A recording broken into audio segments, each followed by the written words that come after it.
Hey, thanks for coming. I'm Steph. And I'm Rania. And welcome to Setting the Table, a podcast for all the after dinner conversations.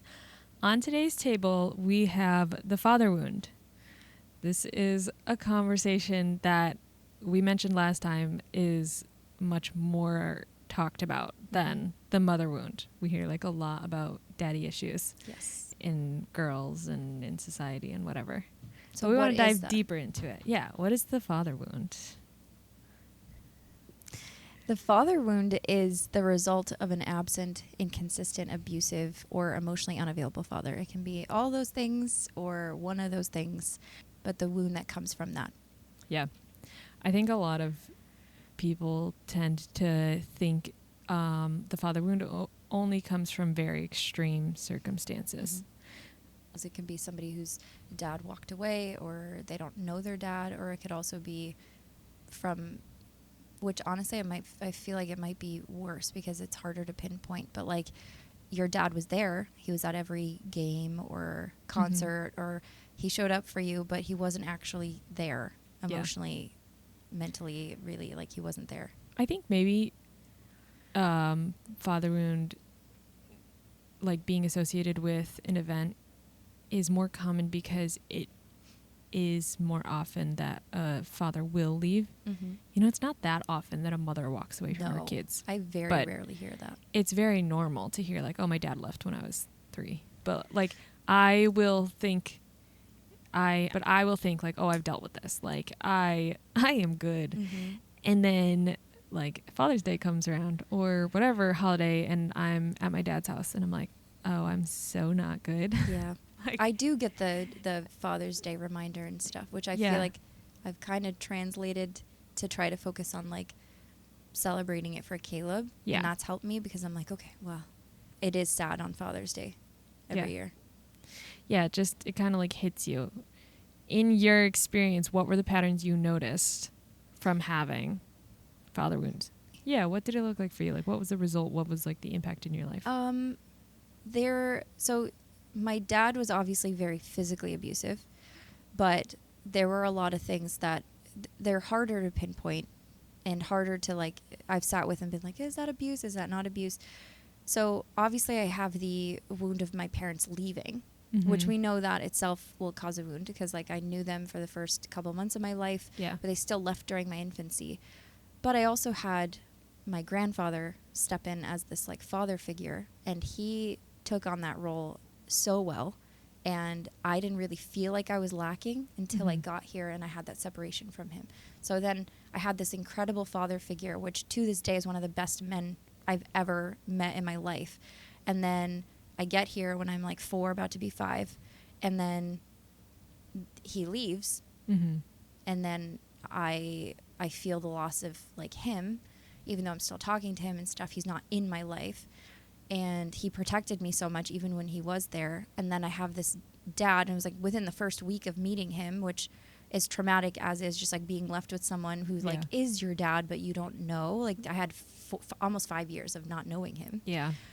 And then within that week, he starts being physically abusive and like not picking us up from school. And like within the first week? Within the first week. Like that's crazy.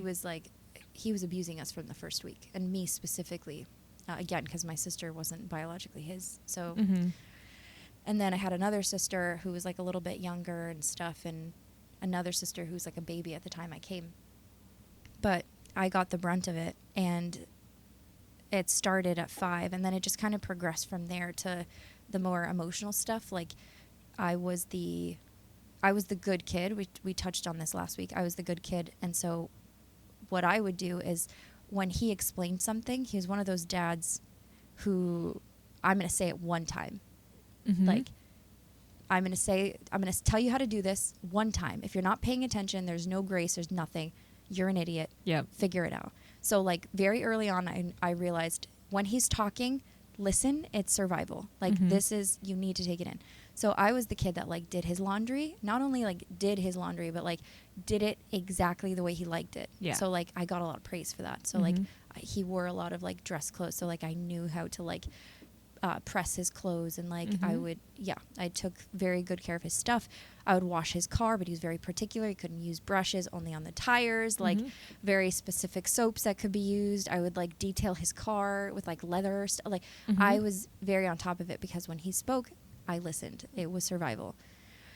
And then it went on to like my schoolwork and stuff. So like I whenever I would do well at school, obviously I had this dad who was very abusive, but when I did well, it was I'm going out for ice cream, love bombed. Like he's going to show up, he's going to make a big deal when I get home. It's going to be hung on the fridge. It's going to be like this big grand thing, and I would be like, "Oh my gosh, I'm addicted to I need to get more of this." Yeah. So I became like I would stay up really late. I would take bad grades very, very hard. I remember calling my grandpa, freaking out in like middle school because I did bad on a test and I was bawling my eyes out, scared to go home. So very early on, I learned that the like my productivity and like how well I did something was like survival. And he would like post about us like, oh, she won this competition or something. He would only post things because it made him look good. Yeah.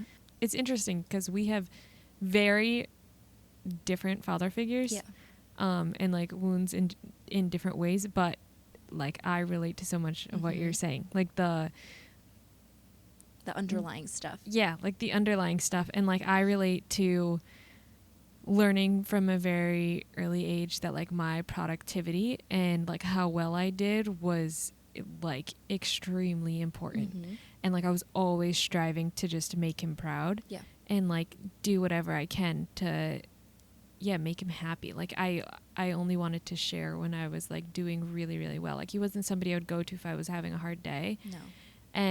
But like if I did really well in school, or if whatever, you know, like all the big, really good things, I would share with him. Getting your license. Did you feel like you had, did you feel like he also had like very little capacity for like you messing up something? Oh, Like you couldn't be incompetent. Oh, no. There was, he had very, very little capacity for that. Not a very patient parent. And like if you did mess up, like you were going to be berated. Like he was just very, like he would lash out verbally. He would just call you. I remember one time, this was like later, I was like a teen. I was like 17, and this was probably my first like screaming match with my dad. But ooh, they don't like that. No, but we got into an argument, and one of my sisters was there. We got into an argument because he was saying, this is like really getting into it, but like we got into a conversation because he was saying how cops can't pull you over for no reason. And I was like, well, like a cop pulled me over for no reason. And he was like, what do you mean? And I was like, a cop pulled me over at midnight and had no reason for pulling me over and just let me go. But he tried like chatting with me and it like was being weird. And my dad was like, well, why didn't you call me? And I was like, well, why would I call you? And he like within the span of 2 minutes called me like dumb and stupid like 12 different times. And my sister kind of stepped in and was like, you just called her dumb 10 times. Why would she come to you with anything? And he was like, no, I didn't. And it was, my God. And it was so like, invalidating because he would like lash out verbally and it would be very extreme. Like I would be the dumbest, worst person in the entire world. And then he'd be like, I never said that. And so it like there, like I remember being very scared of messing up because nobody wants to sit through and like listen to that. And even though like I was very like stubborn and I would just kind of keep everything in. I know we talked about that. Like I would not let them know that they were getting through to me. Like it still was getting through to me. Yeah, obviously. You know, like I was still hearing that and like hated it and like didn't like that was the worst thing ever. And in that moment you're probably thinking, yeah, I wish I could have called my dad. Yeah, like, exactly. Yeah. I was like, that would have been nice actually. But yeah, I felt like there was no room for mistake whatsoever or else I was going to hear it. Yeah. Like I always think of, there's always like a running meme on the internet of like the flashlight, like holding a flashlight for your dad, and you had a blue collar dad too. So like I feel like they're notoriously like that. Oh yeah. Like they'll ask you for help on something, and then it's like you're an idiot, you're incompetent. Oh yeah, yeah. If I were to like describe my early childhood relationship with him, that would be an accurate description. Like that would be it. And not to say that there weren't some really great times. Yeah. Like he was really great at other times. It was just very inconsistent. Yeah. Like we were walking on eggshells. You never knew who you were going to get that day. And it depended. I mean, maybe it was just him going through his own stuff that we were unaware of, but like it was very inconsistent. Well, that's the thing about like relationships is it's really hard because there are always good parts to people. I don't know anybody, even people that I don't have in my life, that are all bad or like all good. Like there's no one. So it just makes it, I feel like it makes it harder to cut people off or like hold certain boundaries because you see so much of like the layers of people and like why they act the way that they do. Maybe if you're like more emotionally available. Yeah. Yeah. In the last episode on the mother wound, we were talking about like the difference between the two. And I feel like when I think of the father wound, I think a lot about like it affects your relationship to society, like to the outside world, to like structure and authority more than it affects like your relationship to self. Yeah. Because I feel like naturally you want to like impress your dad. So like you're naturally going to like learn to perform in a specific way, and that translates over into like how you show up in the world. Like a lot of people who have daddy issues have a great work ethic. It's true. Like they end up like being workaholics, very independent, very like they don't hyper like independent. Things given to them. Yep, they hate asking for help. Or it's the opposite, or it's like people who are like, and it makes me angry. Like people like that make me so angry when like they won't know how to do anything, and then they're like, they go the other extreme where they just like rely on men for things. I don't see that as often as I see the... No, but it can be both. Yeah. But I think more often it directly affects like how you show up and perform. Like you want to do really well in school, which is like a lot of the things that come from it are good if they weren't extreme. If they didn't come from having an emotionally or physically or both absent parent. Yeah. You could get a strong work ethic while also having a dad. It's true. It is true. They could literally just teach you the importance of a work ethic and like consistency without you needing to have a bad relationship, because you'll have a good work ethic in quotes, a good one, but in reality you overwork and you burn yourself out. Yeah. So it's not really a good work ethic. It's like for me, I've always had such bad imposter syndrome. Like I could be doing the most. There's so many things that I've done in my life that I should be like really proud of as a 23-year-old, but like the imposter syndrome kicks in so hard and I'm like, that's not really worth being proud of. Like I shouldn't take so much credit, or like I shouldn't be proud of this. It's like I should just like it feels wrong. Like somebody, like I've had so many people recently be like, you should be really proud, and I'm like, no, it's not all that great. Pride is a bad thing. Yeah. Which like you have to have some like pride and joy that comes with it, and then also like not have to move on immediately to the next thing, because that's my issue. Is like I'm like, okay, I accomplished the thing I said I would accomplish, moving on. What is the next hurdle that I have to climb? Like I have a hard time being in the now. Really, really hard time.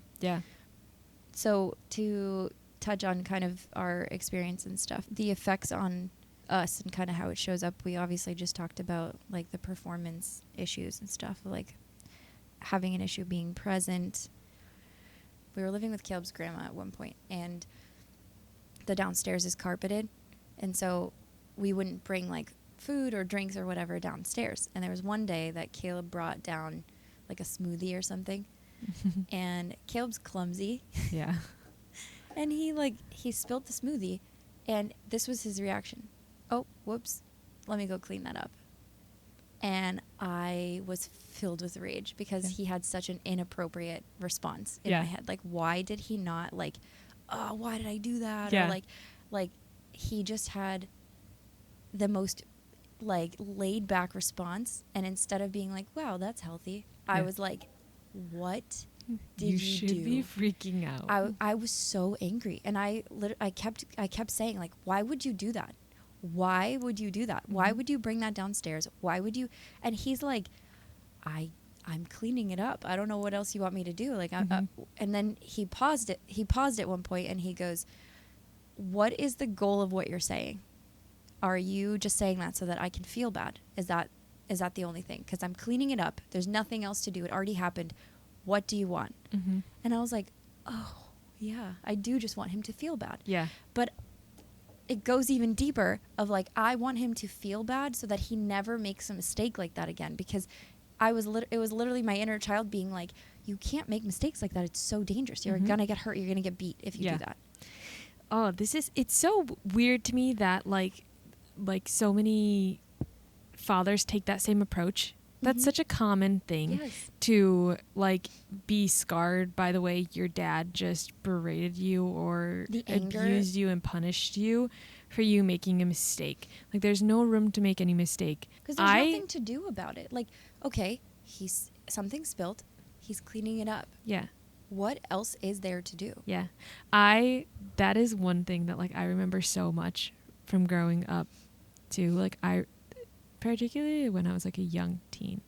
Like, I remember so many times just, like, looking at my dad and being like, if you want me to do something a certain way, teach me how to do it. Don't expect me to know and then get mad at me when I don't. Or, like, don't expect me to do this perfectly and then get mad when I make a mistake. Or immediately know. Like, it's okay if it takes a while to learn it. I feel like they also forgot that they did make mistakes learning things. Yeah. I remember saying that a lot to my dad. Like, that was a constant theme. I've always been, or for a long time I was, very confrontational. Mm-hmm. So, like, when, like, I would end up in these situations, I would speak out and say something. Like, I didn't normally just shut down and take it, which, like, a lot of my siblings did. Like, they would just shut down and, like, try and ignore it. Yeah. But, like, I was always very confrontational when it came to him. And, so oftentimes would be like, you also did this when you were my age. Like, you also didn't know how to do this thing. You also had to do this for the first time. Like, have a little bit of grace. And sometimes it was received well. Most oftentimes not. But it's so common that, like, they will lash out at you for not knowing when they're the ones that are supposed to be teaching you. What is with that? They get, like, amnesia, and somehow they were, like, the perfect kid that just knew. They came out of the womb knowing how to change an oil. Yeah, exactly. Of a car. Like, they literally just didn't even need to be taught. Situation I was thinking about in my mind. Like, I'm sorry you didn't pass that genetics on to me because I didn't get that. I love that we said change an oil. I don't know anything about cars. Just is your dad a car guy? Just a single oil. Sorry, that was really funny. Is your dad a car guy? Yeah, my dad's a car guy. My dad's a car guy too. I don't know anything about cars. My dad's a car guy. That was a big issue for me because I was so bad with cars and I did not take care of them. Oh, and, like, my first car was so bad. I did so many things wrong. Yeah, I'm just terrified of cars now. I'm terrified of. Oh yeah. Anything to do with cars. I hate it. I'm always, like, anxious now. I take it to the mechanic and I'm like, this is going to cost me $7,000 for an oil change probably. No. I don't know anything about it. And he's like, I remember vividly him being like, you turn this and you pull it out and you wipe it and you put it. And I'm like, I don't care. I don't care, one. And two, I open the car now and it looks like I can't even describe it to you. I don't even know what I'm looking at. Yeah. I wouldn't know. No, me either. No, yeah. Like, where is the engine? I don't know. We're really calling ourselves out here. No, but and I don't even know the difference between a wheel and a tire. But you know what? Honestly, I also don't care. Like, I don't care. I don't care. I want men in my life to care. Exactly. I want more like car guys in my life. Yeah, exactly. But More I car don't guys, care. but we don't need to be the car But guys. they had to be like taught how to do that. How Yeah. to change an oil. Oh my Yeah. gosh. I feel like we've talked a little bit about like how it affects your relationship to like society and work and all of that. But there's a lot to talk about how it affects your relationships, like your romantic relationships. Do you feel like you have abandonment issues? Yeah. Sorry. Yes, absolutely. Okay. I Just wondering. I do. I do feel like I do, but I didn't recognize it for a long time. Okay. I feel like I felt the same way towards my dad that I did towards my mom, which like we talked about in the last episode. Like I knew that there were issues in my relationship with my mom, but I thought that it was my problem. I was inherently bad and inherently unlovable. And so like that's why they just didn't love me. And I felt that same way about my dad. Like I never ever thought my dad was wrong. Like I looked up to him. I thought he was the greatest ever. And I always was like, there must be something so messed up with me that like he doesn't like me or that like we don't have a close relationship. So then that led me to like always seeking his validation and approval.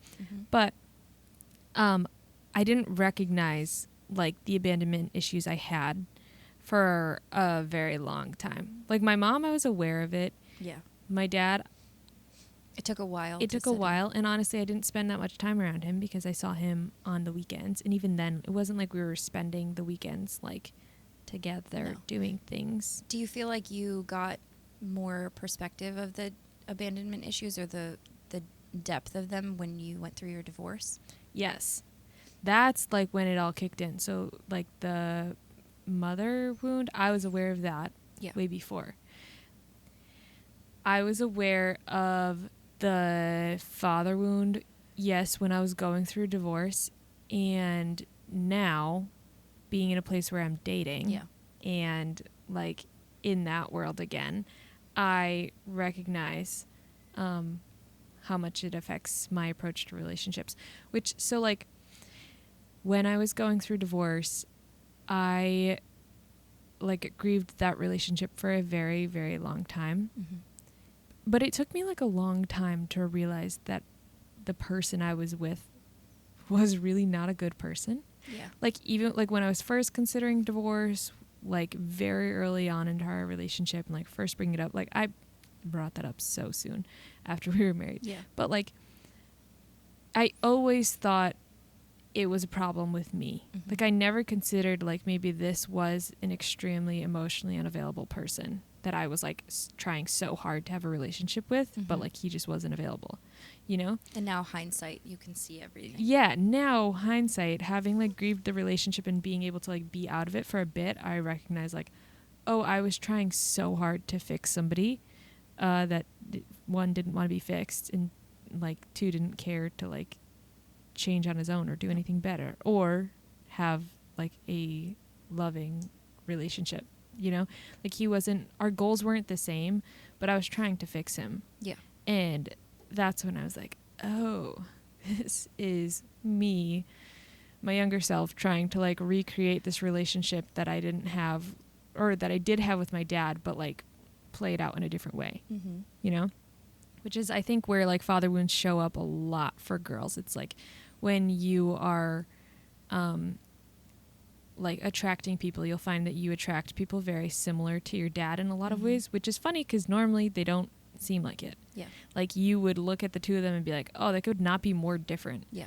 But when it comes down to like the emotional aspect, they're the same. Yeah. Or like like the way they can relate to you as a human. Do you feel comfortable talking about like the similarities between your ex and your dad? Yeah. Well, I think like the biggest, like the main thing, and then obviously this is just kind of like an umbrella and there were like a lot of little things beneath it. But like the biggest thing was just that neither one of them had any capacity to handle emotion. Like they were both so avoidant. They don't deal with it they shove it all down and would not deal with anything. So in both relationships, I felt like I could not show any emotion. So like I am What naturally... would happen if you did? Well, what would happen... So with my dad, I mean, it kind of depended on the instance, but I felt like if I showed emotion, it would either end in like serious conflict and then we'd pretend like nothing happened and like we'd just need some hours to cool off and then, yeah, everything would go back to normal. Mm-hmm. Or it would just be like shut down from the beginning, you know? And that's kind of the same way it was with my ex. But like I am a like very deeply emotional person. Like I feel emotion a lot and a lot of emotion around everything. And so when we first started dating, it felt like there was room for that because we were having like conversations that were like deeper conversations and more emotional conversations. It felt like there was room for that. But then I learned very quickly that like if I opened up, if I shared any emotion, then I was going to deal with like the silent treatment. Like I was going to deal with complete shutdown and avoidance. Mm-hmm. And it felt like at the time, like I was very anxiously attached to him. And so that was like the worst possible thing. Like I would be feeling so much emotion around something and then it would be like, well, I can't bring it up because if I do, he's not going to talk to me for whatever, 24 hours or 48 hours. And so I just learned like right off the bat to just not show emotion. And how did resolution happen? What did that look like? Resolution never happened. Honestly, like resolution, there was rarely ever conflict resolution in that relationship. Did you have to meet him? Like, oh, I was married for 4 years and was bringing up the same issues 4 years later. Mm-hmm. Because anytime I would try to talk about it, it would just be shut down. And then how would you start talking again? Only if I brought it up. And it would always get to this point where I'd be like, okay, I need to just not bring this up. I would just try and like ignore it and not bring it up. And then it would be like this massive like explosion of emotion because I couldn't hold it all in. And he did that with like everyone. I remember it was like me and Caleb were debating politics or something and he thought that was like a conflict. Yeah. So he just like took a shower for like an hour. Yeah. That was like often what would happen is he would just like physically leave or not come home or something. Yeah. Or be around me and not like interact. Or another thing that was like almost more frustrating was like he would let me talk and then he would just kind of like agree with anything I was saying. But like clearly there was no thought behind it. He would just be like, yep, yeah, so anything. And like that was so frustrating because I was like, I'm like really trying to like offer some You're bit like of drained connection. by the end of the conversation for nothing. But it would just be like hours of him just being like, yep, you're right. Like completely brushing it off. And I knew it was just like he was just saying whatever he needed to say to get me to stop talking. It's so sad. Yeah. It's such a waste of energy and they know it. Yeah. So like that was the similarity. Like obviously it was in different experiences and like situations. Like with my dad, I wasn't necessarily feeling such extreme emotions. It was a lot more like small conflict or like, you know, littler things that would be brought up or that I'd be emotional about. But like with my ex, like it was really big, really serious things that were going on. And like I could not talk about it. Like even in the beginning of our relationship, when I miscarried, it was like if I brought that up, I would get the silent treatment. Like I could not be sad about it. I could not talk about it. I could not like show any emotion around it. And it's more than just him like also just like being sad and whatever, like not knowing how to talk about it. It was more than that. Yeah, well, because like we like initially had conversations around it. Like he would talk to you about things, but you couldn't respond. Yeah, like he talked to me and like he wouldn't necessarily volunteer. Sometimes he did. Like at the very beginning he volunteered how he felt about it and whatever and would like bring that up. But yeah, there was always, like, it felt like I was always holding so much space for him to share where he was at emotionally, but, like, God forbid I have emotions, then I would just get shut off completely. Which then in turn I realized, like, made me into a very avoidant person. So, like, now that I'm out of the relationship, like, where I used to be anxiously attached and, like wanted so bad to have connection with somebody, now I'm, like, the opposite. Yeah. Like, that's what it does. Yeah, it, like, turned me from, like, being, like, very, like, not, like, anxious and that, like, just, like, an anxious person, but, like, I wanted connection all the time with whoever I was in a relationship now, like, if I sense, like, oh, I'm starting to connect with this person, I'm like, nope, Ooh. I can't do that, and I just, like, shut it down. Like, I self-sabotage immediately.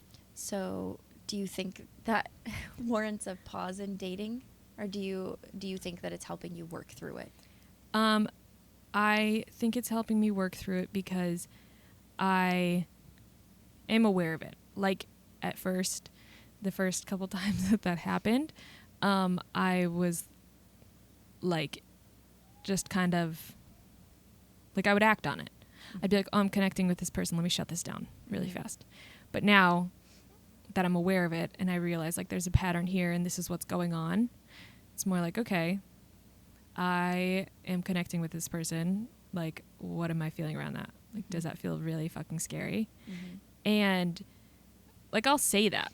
So, like, I think a lot of the problems that I have are problems that can be solved or problems that kind of have to be solved in relationship. Yeah. Because initially I took the route, like, when I first went through divorce and, like, a few months after, I took the route of, like, I am never speaking to another man again. Which I feel like is a good place to start. Yeah, it is. But after a little while, I realized that was me avoiding the problems that I had to deal with, because I was like, well, if I'm never in a relationship, I never have to deal with these emotions. Yep. So then I realized, like, it's beneficial. And I kind of went into dating, like, let me use this to learn about myself. Like, I have a lot to learn about myself in relationship. Let me, like, figure this out. It's a muscle too. Like, you've got to train this up, and you have to figure out what's going on and why. And then also, like, getting into, like, the really healthy thoughts, where, because I feel like people think healing means you don't have those thoughts anymore, or, like, those fears or whatever. But in reality, it's the fear comes, you ask it why it's there, you find out why it's there, and then you're like, oh, well, that's not a good reason. So now we're going to work through it. Yes. But yeah, a lot of times I feel like people are afraid to show up in relationships or friendships because they want to do all the work that happens in the relationship outside of it. Yes. And so you're in, like, a stuck place. Which you can think, like, you've got it all figured out and you've healed from it all, and then you get in a relationship and you're like, oh, no. There are things to work on, though. Oh, absolutely. Outside of the relationship. And if you are finding yourself in relationships that mirror the same red flags, maybe then a break is warranted. Yeah. And work, not just a break. Oh, work. Absolutely, because I feel like these issues, like, can just really destroy your self-worth and self-image. And like we were saying, you can kind of go the opposite way, where you feel like you absolutely have to have a man's validation. So you'll find yourself in a relationship with people that are just absolutely awful, or maybe they're not even absolutely awful, but they're not good for you. They're just, like, a little bit better than what you had last. And so you'll find yourself just repeating the same cycle with somebody who's just a tiny bit different, and, like, a tiny bit different, a tiny bit different. And, like, to me, what that says is you probably need to just take a break. Like, you probably need to stop and get to know yourself and understand, like, why are you looking for validation from a man? Like, you need to decenter, which I feel like I did a lot of, honestly, even still in the when I was in that relationship, and afterwards. Like, you need to learn how to remove that, like, need from your life before you enter a relationship. Yeah.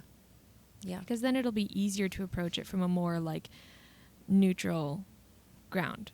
And you're not likely to allow behaviors to continue on for a long time. Exactly, because you don't go into the relationship, like, needing and expecting something from that person. Like, you can go into the relationship like, I have needs. I know what my needs are and I know what my boundaries are. But it's not like you're going into it like, I need you to do this for me. I need you to show up in this way. I need you to be here all the time. Like, you're not attached to them before you know you're like actually emotionally compatible. Yeah. You know?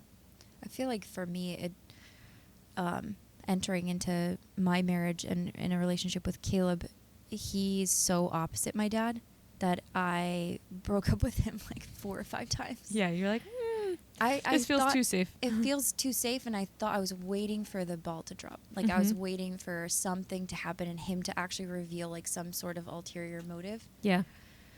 Or that he was secretly like, I don't know, this like rageful person or something. Like, he was always kind of just like level-headed about things. Yeah. Like, something would happen and he would just be like, why did you do that? Or yeah. what? I don't know. And I was waiting for that. So like, I entertained and I thought like my type was this like chaotic, dramatic type of situation where like they would be like love bombing me and then all of a sudden they would not be there. And I'm so glad that I ended up where I did, but it's like, it took a while. And even though I got married young, it took a while. Was there some point where it like clicked? Or was it just like a long period of seeing him consistently show up in a way that was like safe? It took him needing to show me that time and time again. Yeah. And it was one of those things that I feel like had to be done in a relationship. Mm-hmm. And I feel like this kind of like leads on to the next thing where like a lot of this you become very aware of when you become a parent. So like seeing him parent, I imagine, was very healing. Very healing and also super triggering. Yeah. Like it's so beautiful, like having Isaac be excited every time he gets home from work. Mm-hmm. And looking back at my childhood, I knew the sound of my dad's car tires pulling into the driveway. Mm-hmm.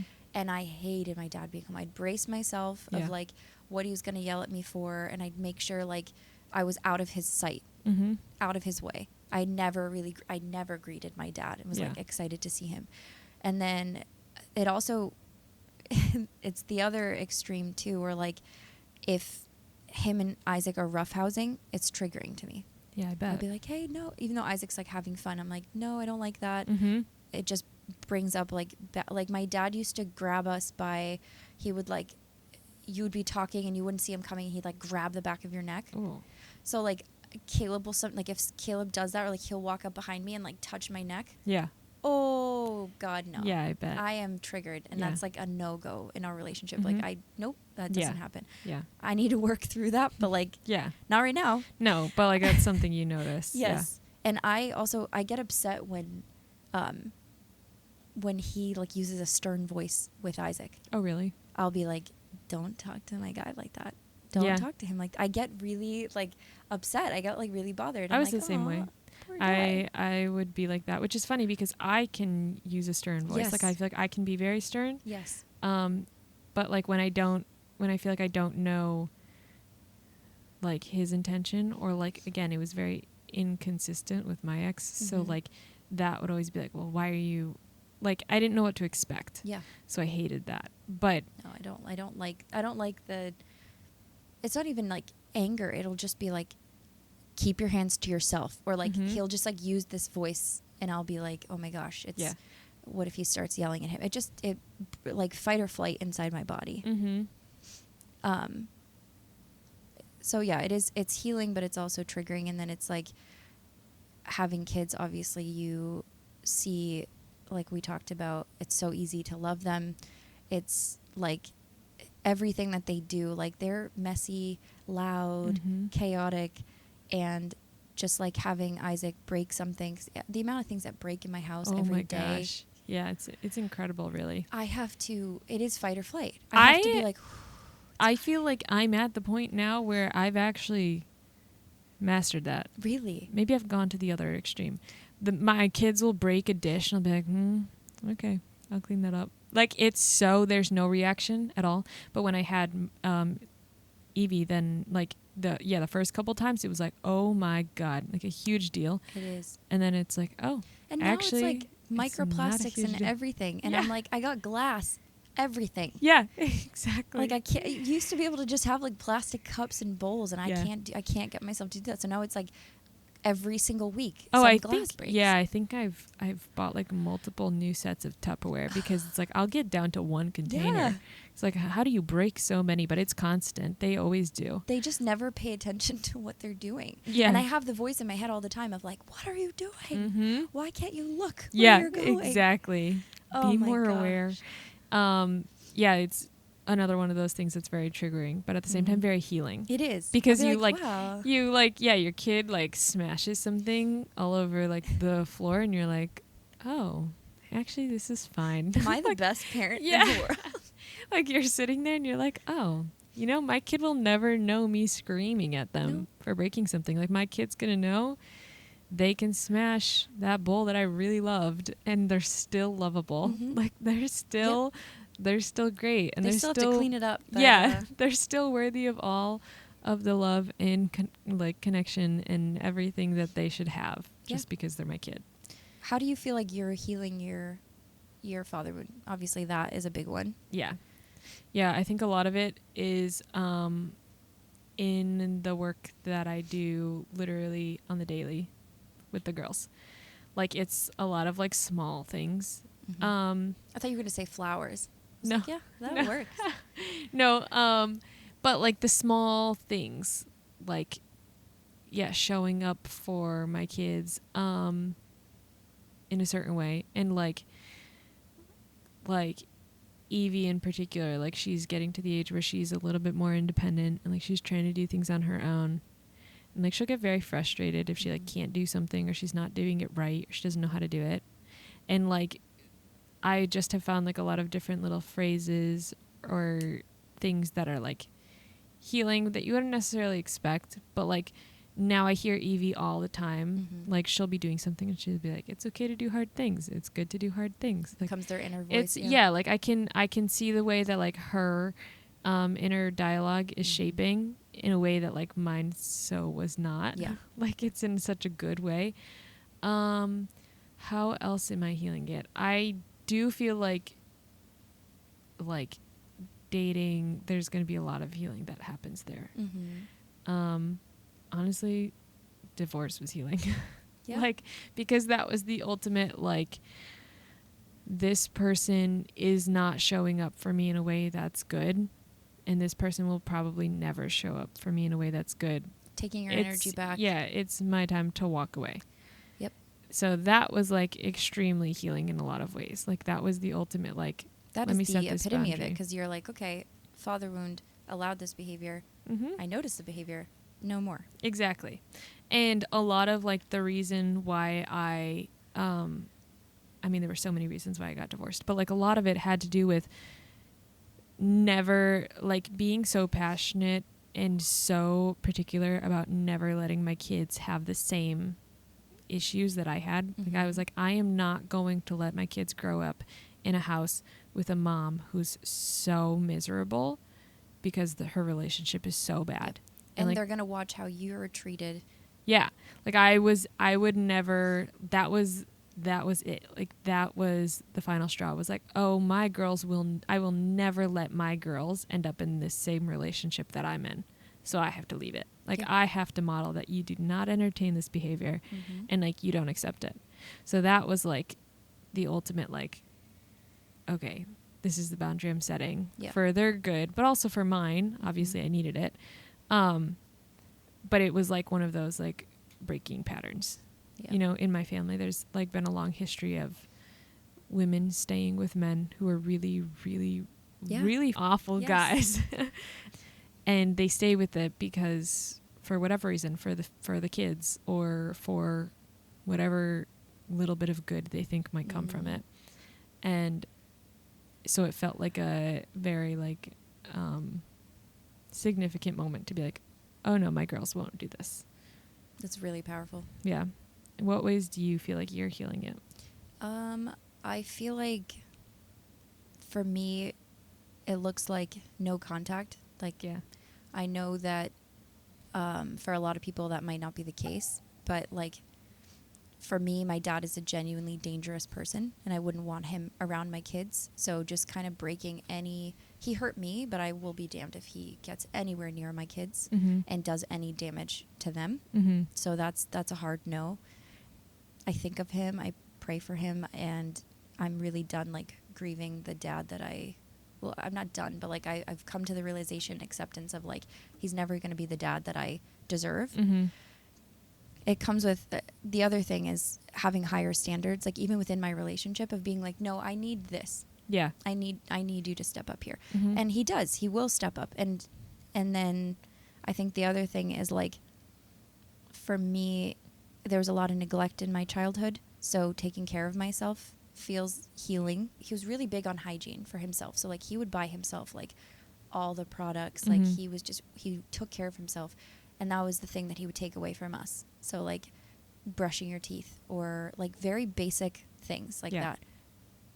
He took away. The healing to me looks like taking that back and being like, no, I actually deserve to buy this thing or to whatever. Like, and then saying I love you to my kids all the time. Like, I constantly say it to my kids all the time. I just want I never heard that growing up. Yeah. And hugging them and, like, being like, Isaac said the other day, like, Mom loves hugs. Yeah. And, like, anyone who knows me knows I'm, like, not a physical contact person, but I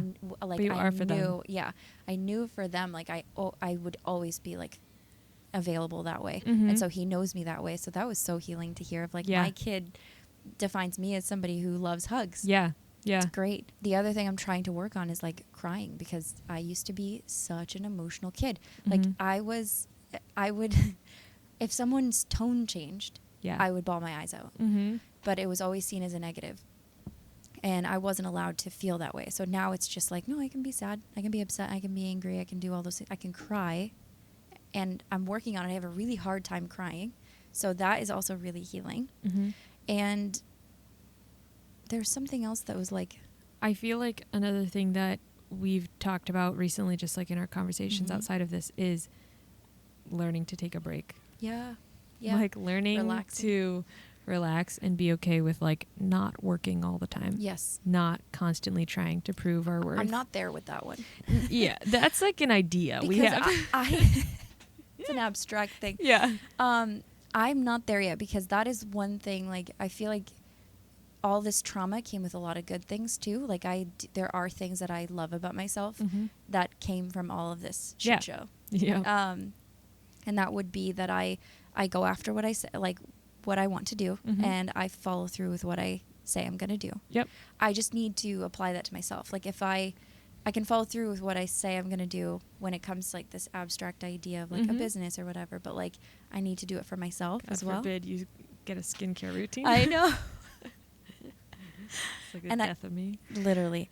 Yeah, I feel like that is something I like right now. It's like I'm not willing to, like, let go of that. Yeah, yeah, we kind of have that, like, in a chokehold. We're really not letting go of that. But at least, like, let's use the trauma for good, right? Oh, yeah. Like, at least get what you want. I'm getting something good out of it. Yeah. Absolutely. Both of us have kind of taken that approach where it's like, we can recognize in a lot of ways we were victims. That sucked. We were owed a lot that we didn't receive. But, you know, we have all these things. Let's use it for better. I was prepared for war. Yeah, our kids are already off to a better start. So, like, let's use it to just make every part of our life better. I feel like the other, like, thing that he gave me that I appreciate is I know my way around a car dealership. I don't know anything about cars, but I can walk in there and be like, you're scamming me? Yeah. I know you're scamming me.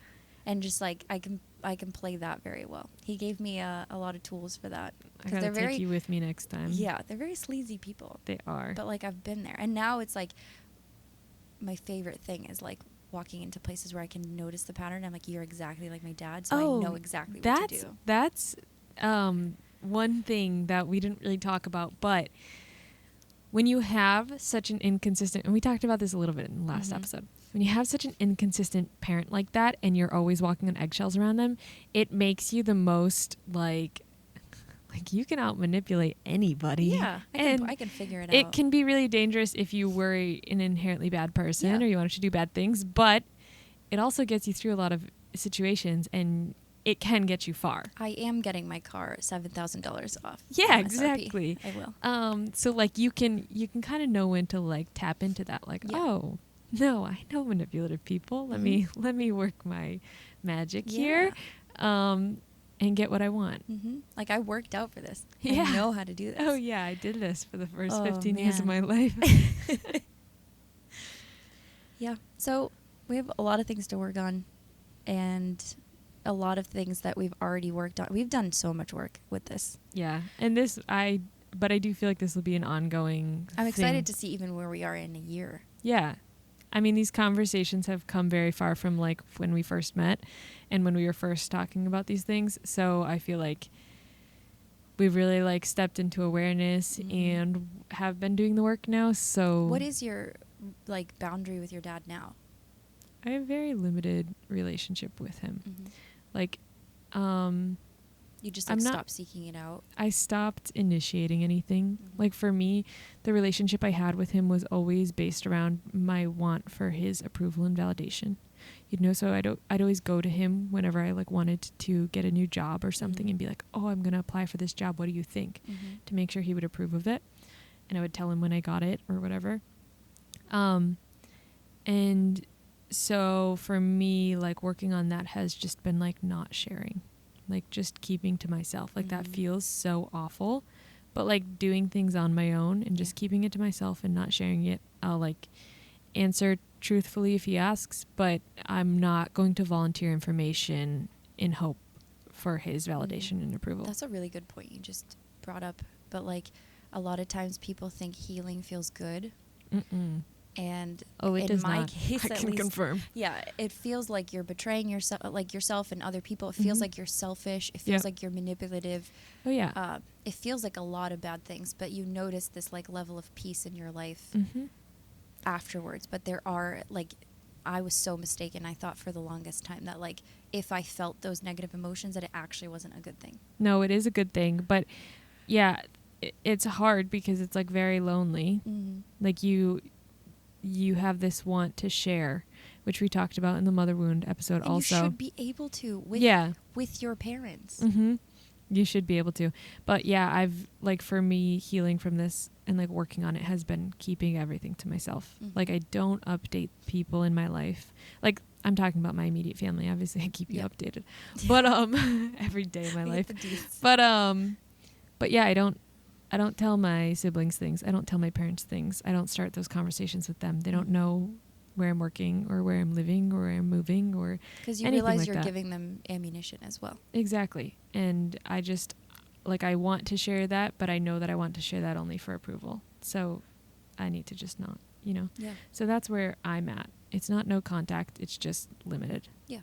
Which I feel like is where most people are. Yeah. Or should be. Yeah. I feel like thoughts. Yeah. I feel like this is such a like another really heavy emotionally charged topic. Ongoing topic. Yeah. And I feel like for anyone that's dealing with it, like just understanding that like you are lovable outside of your productivity levels and like what you accomplish. Like you're just good. You don't need to like do something to earn love, you know? I think that it's really important to know that you're rewriting this story, and if you're a parent yourself, that you just because you get angry and you yell at your kids sometimes, that doesn't mean that you're becoming your parents, your dad, and you're still able to get something out of you that you didn't get provided, if that makes sense. Yeah. Like you can still show them unconditional love. Yeah. Without having received that. And it's really one of the most beautiful things that happens is like pulling out from something you didn't have. You'll find out that you're capable of a lot more than you ever thought. Yes. Yep. And I think a spiritual perspective that I have is that just because you're no contact and like there doesn't seem to be an end to that no contact, like I don't see a world where my dad would change that drastically. I think it's just who he is at this point. But that doesn't, like, I think when we pass away, that there's going to be some, like, understanding that happens. Like, there's, like, I'm going to know what his experience was and why he acted the way he did. And it's just going to be, like, this, like, forgiveness and understanding at that point. Like, it doesn't need to happen here. And I feel like I was so frantic before to make sure, like, it would be like, life is short. You have to, it's your dad, it's your mom. Life is short. And it's like, no, life is short to have somebody in your life who's getting in the way of your spiritual growth and your growth in relationships and with your family. Peace. Yeah. And your peace. You need to, like, come to the realization, or what's the word? You are going to have that closure in another life too. I fully believe that. Yeah, I do too. They'll understand you and you'll understand them, and you'll have that reconciliation or forgiveness in the afterlife. And I'm excited for that. I'm excited to have that version of my dad in another life. Thank you for joining us for this very, very heavy topic. You can find us on all podcast streaming platforms. We are on social media, and we would love to hear from you. We're at Setting the Table Podcast, and we'll see you next Friday at 6.